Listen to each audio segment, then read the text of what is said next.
Hello everybody, welcome to my channel drafting with blogs. आज का जो टॉपिक मैंने सिलेक्ट किया है वो है पफ स्लीव्स। ड्राफ्टिंग करवाने का या सिखाने का मेरा मकसद ये नहीं है कि आपको हर स्टाइल जो है वो मैं आपको करके दिखाऊं कैसे बनाना चाहिए, पर मेरा मतलब ये है, मेरा मकसद ये है कि आप सबको ड्राफ्टिंग करने का मेथड समझ आ जाए ताकि उस मेथड से आप खुद डिज़ाइनिंग कर पाएँ। मैं आपको सिर्फ एक टेलर नहीं बनाना चाहता, एक डिज़ाइनर बनाना चाहता हूँ। डिज़ाइनर कम टेलर कह लीजिए कि आप खुद डिज़ाइन करो और ख़ुद जो है स्टिचिंग करो। तो वो कैसे पॉसिबल होगा जब आप डिज़ाइनिंग की वर्ल्ड को, ड्राफ्टिंग को आप समझें कि इसका मेथड क्या है। हर एक चीज़ का कुछ ना कुछ बनाने का तरीका होता है और उसको ऑन द होल मतलब पूरे ऊपर से आपको समझ आ जाना चाहिए कि अगर मेरे को अब ये पफ स्लीव फॉर एग्जांपल, ये पफ स्लीव का मतलब कि वॉल्यूम है। जो चीज़ में, जिस चीज़ में भी वॉल्यूम आ जाता है उस चीज़ की ड्राफ्टिंग कैसे करनी चाहिए, और वो मेथड हमेशा सबके लिए सेम रहेगा। मेथड चेंज नहीं होगा, स्टाइल्स चेंज हो जाएंगे बट मेथड चेंज नहीं होगा। तो वो क्या मेथड है वॉल्यूम डालने के लिए, वॉल्यूम बढ़ाने के लिए, वो मैं बात करूँगा आपसे। तो चलिए सबसे पहले स्टार्ट करते हैं पफ स्लीव। जब भी वॉल्यूम बढ़ाना होता है तो हमें सबसे पहले ट्रेस कर लेना चाहिए जिस चीज़ में हमने वॉल्यूम देना है। इससे पहले मैं आपको बता दूं कि पफ स्लीव्स दो तरह की होंगी। एक तो होगा नॉर्मल पफ स्लीव्स। नॉर्मल कहने का मेरा ये मतलब कि उसमें ऐसे नॉर्मली पफ स्लीव्स है। दूसरी स्लीव्स होंगी रेज्ड पफ स्लीव। रेज्ड ऐसे करके ऊपर को जा कर के फिर नीचे आएगी, ये होगी रेज्ड पफ स्लीव। तो दोनों को बनाने का मेथड जो है थोड़ा सा फ़र्क है। तो ये मैं आपको बताने की कोशिश करूँगा कि आप ये दोनों मेथड जो है अच्छी तरह से समझ जाएं। एक है नॉर्मल पफ स्लीव और एक है रेज्ड पफ स्लीव।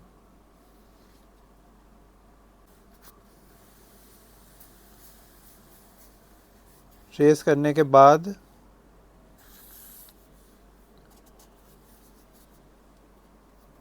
ये सेंटर लाइन लगा लेनी है। फिर सेंटर लाइन जो है अपने इस तरह से सेंटर लाइन लगा लेनी है।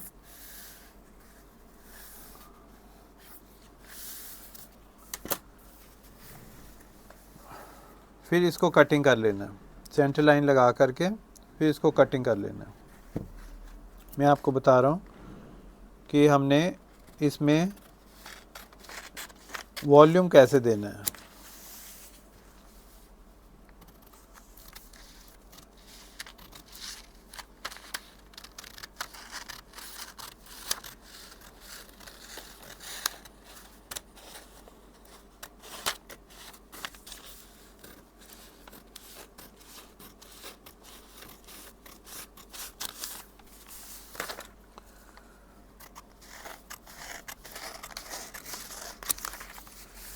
वॉल्यूम देने के लिए हमारे को पहले स्लीव को ऐसे सेंटर से फोल्ड कर लेना है।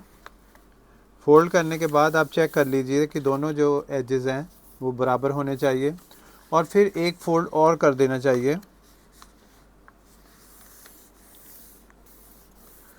ये फोल्ड करने के बाद फिर हमने स्लैश कर देना है। स्लैश करने से पहले हमें इनके ऊपर मार्क कर देंगे 1 2 3 और 4। अब इनको स्लैश कर देंगे, पूरा स्लैश कर देना है।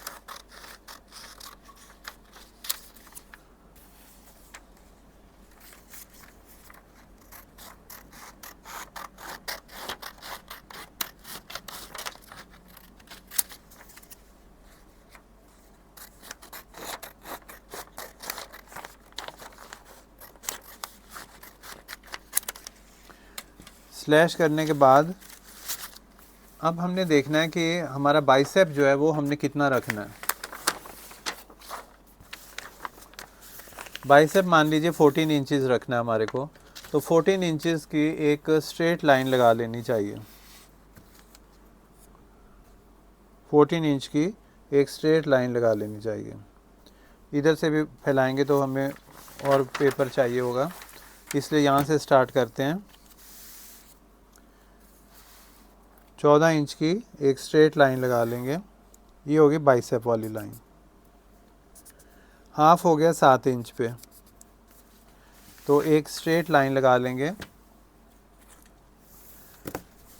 7 इंचेस जहाँ पे आ रहा है उधर एक स्ट्रेट लाइन लगा लेंगे। ऐसे कर लेंगे तो 90 डिग्री अपने आप बन जाएगा, तो सीधी लाइन आएगी ही आएगी, ऐसे और ऐसे। अब ये देखिए इनको हमने स्प्रेड कैसे करना है। ये जो हमने कटिंग किया है ये हमेशा स्टेप्स ऐसे ही रहेंगे। जब भी हमने कोई चीज़ वॉल्यूम, जिसको हमने वॉल्यूम में कन्वर्ट करना है, ऐसे करेंगे। तो ये हो गया। और फिर नंबर 2 देखिए, हम ये आ जाता है अंडर आर्म में आ जाता है, ये हिस्सा बाजू के नीचे वाला भाग है, तो इसमें हमें ज़्यादा वॉल्यूम देने की ज़रूरत नहीं है, तो इधर इसको कम ही खुला छोड़ेंगे। तो फिर यहाँ पे हमने डिसाइड कर लेना कि हमें कितना वॉल्यूम देना चाहिए। तो अगर तो बहुत ज़्यादा फ्लाउंस देना है तो इसको आप और स्प्रेड कर लेंगे। कम फ्लाउंस देना है तो उसको फिर आप कम स्प्रेड करेंगे। ज़्यादा देने के लिए ये देखिए ऐसे आ जाएगा। तो अगर इसके ऊपर भी ये आ जाता है तो वरी करने की ज़रूरत नहीं है, इसको ऐसे ही रहने दीजिए। ऊपर आ जाएगा कोई बात नहीं। इस तरह इधर कम होगा स्प्रेड और यहाँ पे ज़्यादा होगा। और ज़्यादा करना है तो और ऐसे कर दीजिए, और फिर ये ऐसे हो जाएगा। तो जितना भी हमें स्प्रेड करना है, सेंटर से जितना वॉल्यूम देना है तो उतना हम दे देंगे। तो ये देखिए आप, यहाँ से आ गया 1 इंच,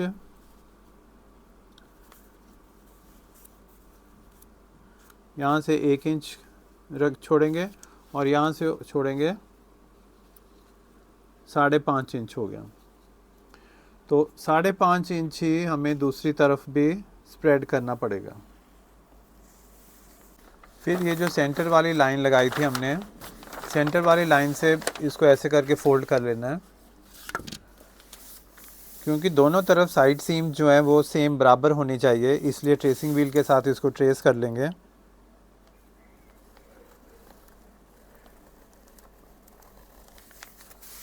ट्रेस करने के बाद ऐसे करके ट्रेस कर लेंगे और ऐसे कर लेंगे।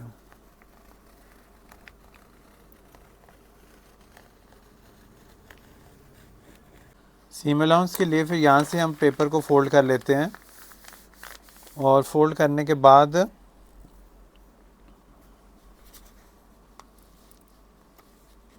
जितना सीम अलाउंस रखना है उतना सीम अलाउंस रख लेंगे।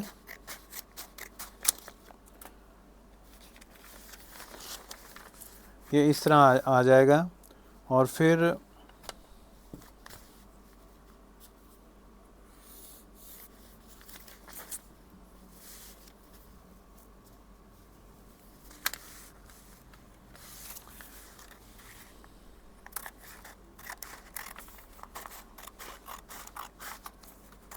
इस तरह से कटिंग कर देंगे।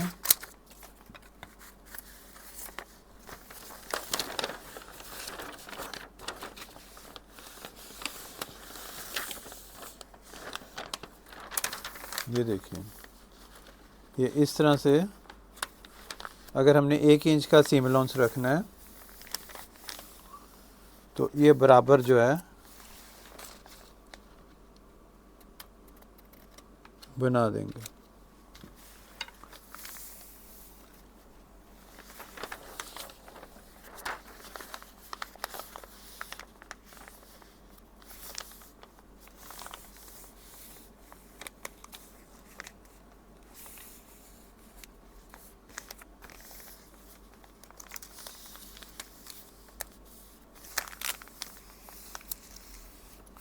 अब ये जो साइड पे ये आ गए, इसको काट देंगे। तो इस तरह स्टेप बाय स्टेप अगर हम करेंगे तो हमें कभी भी जो है एक तो गलत नहीं होगा, और हमें ध्यान रहेगा कि जो हम कर रहे हैं बिल्कुल सही ठीक कर रहे हैं, और इधर फिर हम स्टिचिंग कर सकते हैं। तो इस तरह बन जाएगा हमारा पैटर्न।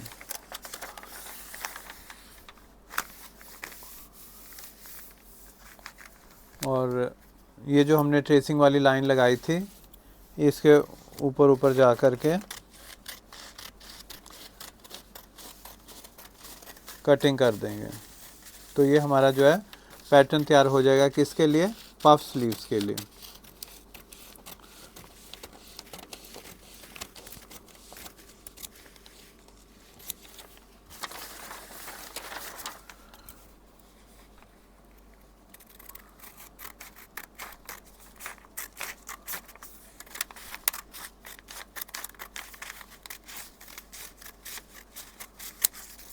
ये हमारा पैटर्न तैयार हो गया पफ स्लीव्स के लिए। साथ ही साथ जितने भी कटिंग्स होती हैं साथ ही साथ फेंक दो तो नीट रहता है टेबल भी, और काम करने का जो है नीटनेस रहती है, गंद नहीं पड़ता। तो अब हमने देखना है कि इसको हमने ग्रेन लाइन लगानी, रखना कैसे हमने इसको पैटर्न को फैब्रिक के ऊपर। तो इसलिए सबसे पहले हमारे को एक इधर हॉरिजॉन्टल लाइन लगा लेनी है और फिर एक ऐसे करके डायगोनल लाइन लगा लेनी है। हमेशा जब भी हमने इस तरह के वॉल्यूम वाली चीज़ें काटनी होती हैं तो ग्रेन लाइन हमेशा डायगोनल होनी चाहिए, 45 डिग्री पे होनी चाहिए ग्रेन लाइन,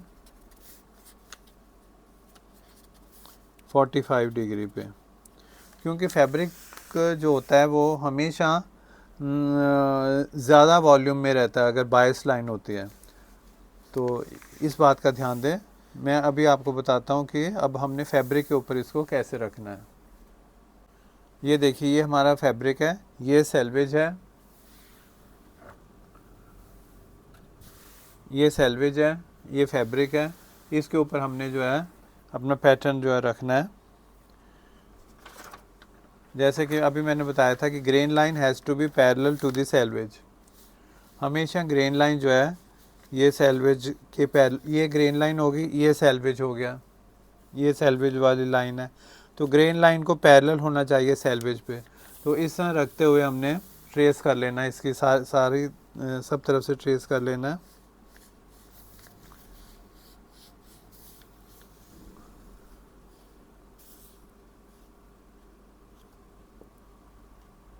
ऐसे वाली वॉल्यूम वाली स्लीव में कोई फ़र्क नहीं पड़ता कि फ्रंट में ज़्यादा कटाई है और बैक में कम है, क्योंकि वॉल्यूम आ गया इसमें ऐसे करके स्प्रेड आउट कर देते हैं और वो फ्रंट बैक का चक्कर नहीं रहता। अब इसको हम कटिंग कर लेंगे।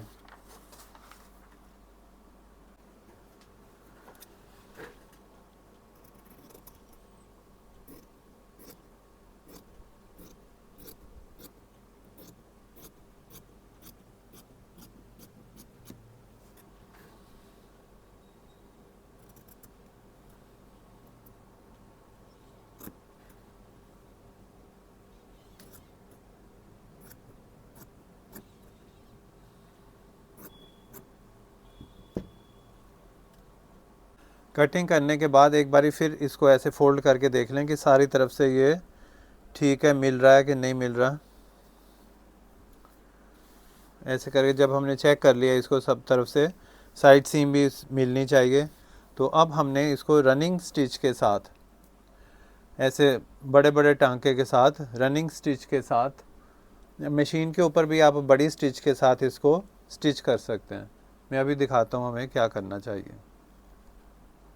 ऐसे मशीन का सबसे बड़े वाला टांका कर लिया मैंने। तो अब हमने बिल्कुल इसको 1 पाँव की दूरी रखते हुए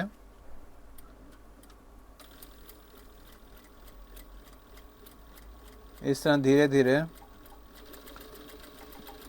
पूरी स्टिचिंग कर लेनी है।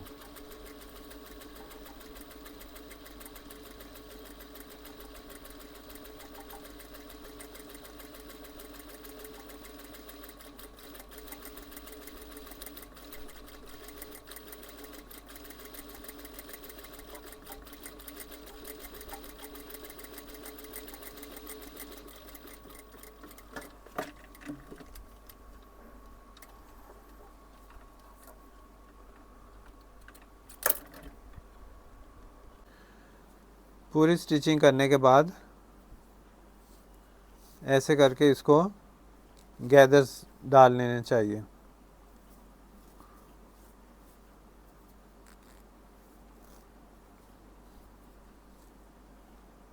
सबसे ज़्यादा गैदर्स होने चाहिए इधर टॉप मोस्ट शोल्डर की तरफ, और अंडर आर्म की तरफ बहुत कम होने चाहिए। ऐसे करके गैदर्स डाल लेने चाहिए। और फिर कितने गैदर्स होने चाहिए ताकि जो हमारे आर्म होल का मेजरमेंट है वो आ जाना चाहिए। आर्म होल का मेजरमेंट है 18 इंचेस, तो इसको 18 इंचेस के हिसाब से हमने पहले ही इसको ऐसे चेक कर लेना है कि ये 18 इंच बन रहा है कि नहीं बन रहा।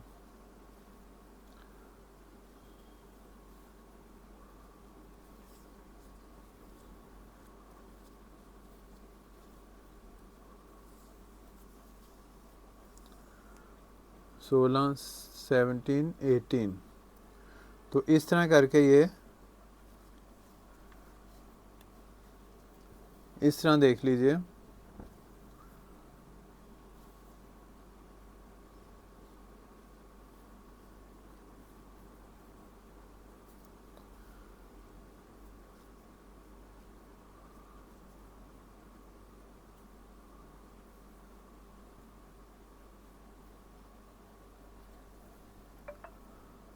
ये पूरा 18 हो गया।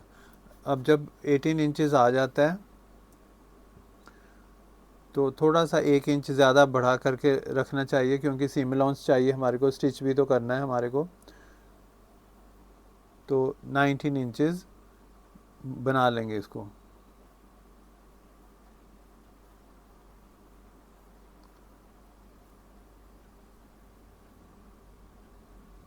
ऐसे करके ये देखिए 19 इंचेस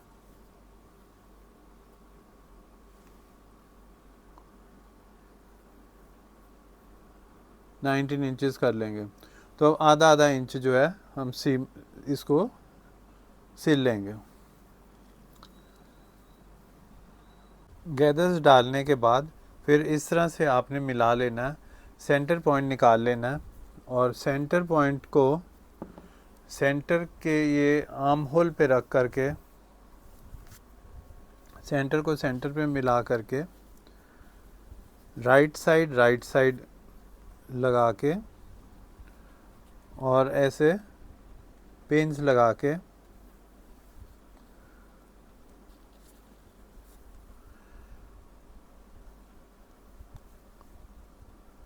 ऐसे पिन्स लगा करके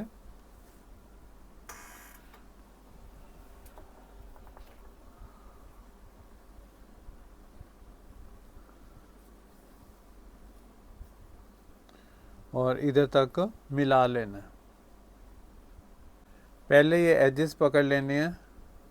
एजेस पकड़ने के बाद धीरे धीरे इसको खोलते जाना है, और मैक्सिमम जो है गैदर्स होने चाहिए सेंटर में, जैसे हमने पहले डिसाइड किया था। शोल्डर पे सबसे ज़्यादा गैदर्स होने चाहिए, बाकी जगह पे कम होने चाहिए।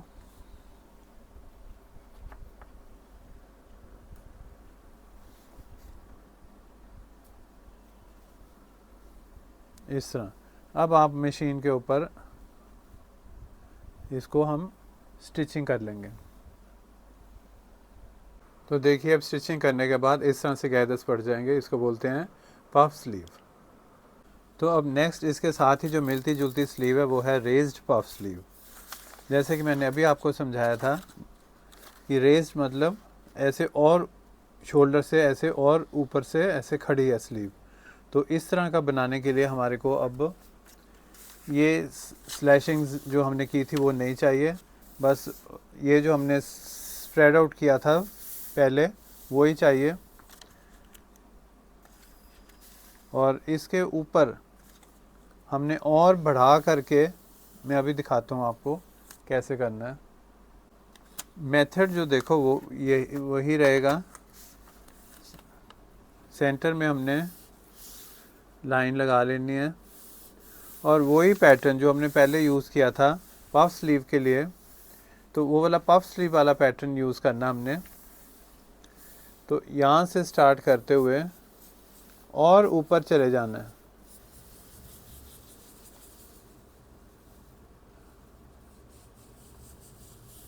ऐसे और ऊपर चले जाना है, और फिर साइड सीम जो है ये हमने बना लेनी है।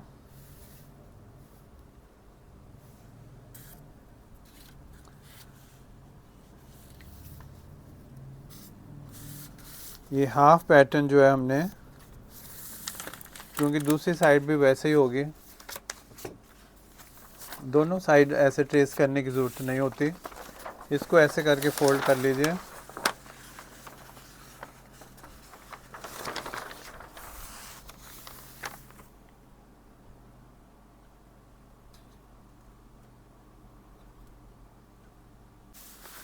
इस तरह से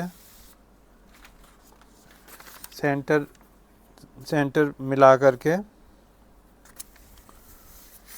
तो जब ये काटते हैं ना जहाँ से नीचे से ऐसे हेम के लिए, इसको यहाँ से फोल्ड कर लेना चाहिए। जितना भी हमने हेम अलाउंस रखना है उतना फोल्ड करके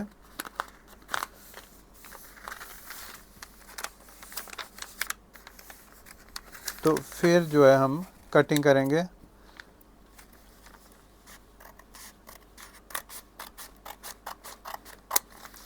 रेज से हमने मतलब और बढ़ा दिया, रेज कर दिया, तो इसीलिए इसका नाम पड़ रहा है रेज्ड पफ स्लीव। तो इसकी जो शेप बनेगी, मेथड वही रहेगा कि हमने पहले गैदर स्टिच कर लेनी है, फैब्रिक बिछाना है, फैब्रिक बिछाने के बाद कटिंग कर लेना है। कटिंग करके सब तरफ से हमने ऐसे रनिंग स्टिच कर लेनी है। रनिंग स्टिच करने के बाद फिर हमने इसको धागे को खींच लेना है, गैदर्स डाल लेने हैं जैसे हम गैदर्स डालते हैं, और उसकी भी लेंथ जो है पूरी स्लीव की कितनी करें रखेंगे, फिर 18 इंच आर्म होल के साइज़ के बराबर की रखेंगे हम। तो फिर उसको स्टिच करके हमने देखना है कि कैसे लगती है। देखिए अब इस तरह रख लेना, बिछा लेना, हमने फैब्रिक को बिछा करके इस तरह रख लेना। वैसे तो मुझे बायस पे रखना चाहिए था, बायस पे थोड़ा सा फैब्रिक कम पड़ रहा है, इसीलिए मैं एग्जांपल के तौर पे सिर्फ आपको बताने के लिए मैं ये कर रहा हूँ। तो इसको आउटलाइन लगा लेनी है। आउटलाइन लगाने के बाद हमने फिर इसको कटिंग कर लेंगे। कटिंग करने के बाद गैदर स्टिच करूँगा। गैदर स्टिच के बाद मैं इसको गारमेंट में फिक्स करके दिखाता हूँ आपको ये कैसे लगेगी।